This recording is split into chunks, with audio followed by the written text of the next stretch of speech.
Hello and welcome students. So let's start with this question. We have to find the zeros and we have to verify. अब इस question में फिर से हम देखेंगे कि क्वाड्रेटिक पॉलिनोमियल है तो हम स्प्लिट द मिडिल टर्म ही करेंगे। ये प्रॉपर ऑर्डर में है, स्टैंडर्ड फॉर्म में है, हम इसे स्प्लिट द मिडिल टर्म करेंगे। अब जैसे कि हमने प्रीवियस वीडियोस में भी देखा है कि हम फर्स्ट टर्म और लास्ट टर्म यानी फर्स्ट कोफिशिएंट को और लास्ट टर्म को मल्टीप्लाई करते हैं। तो जब हम इसे मल्टीप्लाई करते हैं तो हमारे पास एक नंबर आता है, जैसे कि 12 आ गया यहाँ पर। उसके हमें फैक्टर्स लेना है और उसी की हेल्प से हमें मिडिल टर्म को स्प्लिट करना है। तो अब हमारे पास 12 के फैक्टर्स क्या क्या आ गए, 12 इंटू 1, 6 इंटू 2 और 4 इंटू 3। तो हमें इन फैक्टर्स में से चूज़ करना है वो फैक्टर जिससे हमें -1 मिले। तो now we can see that -1, we do not get -1 from 12 and 1, we do not get -1 from 6 and 2। लेकिन 3 और 4 को हम या तो 3 - 4 लिखें या -4 + 3 लिखें, हमें -1 आ जाएगा। तो using this we will now rearrange the given values and we will write 3x square minus 4x plus 3x minus 4।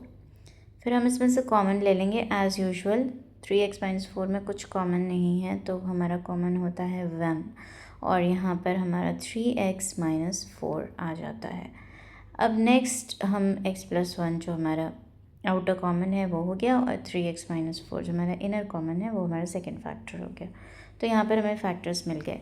अब हम यहाँ पे ये भी देख लेंगे कि अगर आप डिफरेंट ऑर्डर में अरेंज करते हैं, समटाइम्स स्टूडेंट्स आर कन्फ्यूज्ड कि हमें इसी ऑर्डर में लिखना है। नहीं, अगर आप 3x square plus 3x minus 4x भी लिख सकते हैं तो भी हम इसको कैसे फैक्टराइज करेंगे। So again here you can see, we can see in the first and the second term clearly 3x common है दोनों में, तो हम 3x को कॉमन ले लेंगे और हमारे पास बचेगा x प्लस यहाँ कुछ नहीं बचा तो बचेगा 1। फिर यहाँ दोनों जगह माइनस है तो हम माइनस को कॉमन ले लेंगे और ये हो जाएगा हमारा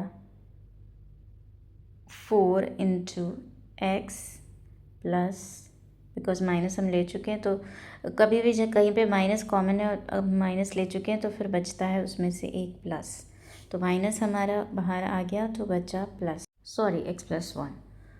तो अब हम अगेन आउटर कॉमन ले लेंगे 3x - 4 और इनर कॉमन फैक्टर हमारा x + 1 हो गया। तो ये हमारे फैक्टर्स हो गए। आप देख सकते हैं कि दोनों वेज में हमारे फैक्टर सेम ही आएंगे because it is the same terms, सिर्फ उनका ऑर्डर चेंज करने से आंसर चेंज नहीं होता है। तो आप किसी भी ऑर्डर में ले सकते हैं फर्स्ट टर्म और सेकेंड टर्म को when we are splitting the middle term. अब हमें ज़ीरोज़ फाइंड आउट करने हैं, तो ज़ीरोज़ हमेशा याद रखना है कि ज़ीरोज़ वो वैल्यूज़ होती हैं जो हमारे पॉलिनोमियल को ज़ीरो बना देती हैं। तो जब एक चीज़ मल्टीप्लाई हो रही है तो या तो पहला टर्म ज़ीरो है या सेकेंड टर्म ज़ीरो है। अगर उसका आंसर ज़ीरो है तो इसको लेके हम फाइंड करेंगे। तो 3x - 4 = 0, so x is equal to 4/3 and then if x + 1 = 0, so that means x is -1। तो ये हमारे ज़ीरोज़ आ गए, ज़ीरोज़ हमारे हो गए 4/3 और -1। Now we have the zero, so we can directly find the sum and the product. तो sum हो जाएगा 4/3 प्लस -1। एलसीएम हो जाएगा यहाँ पर क्योंकि -1 does not have a denominator, so here the denominator will be 1, so the LCM of 3 and 1 will be 3। Now because it's already 3, this will be 4 and then 1 into 3, so this will be -3। so 4 plus -3 and 4 minus 3 upon 3 is equal to 1/3।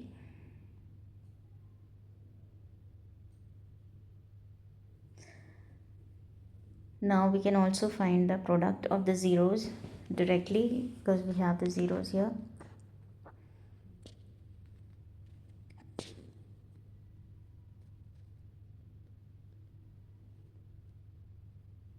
So product of the zeros will be equal to 4/3 multiplied by -1। So we just multiply the numerator, so we have -4 and upon 3. So these are the sum and the product which we have found using the zeros directly. Now we'll find the sum and product using the coefficients. So for that we need to know what are the coefficients. So the coefficients are a, b and c. So sum will be minus b upon a. So let's see what are a, b and c. A is 3, b is minus 1 and c is minus 4.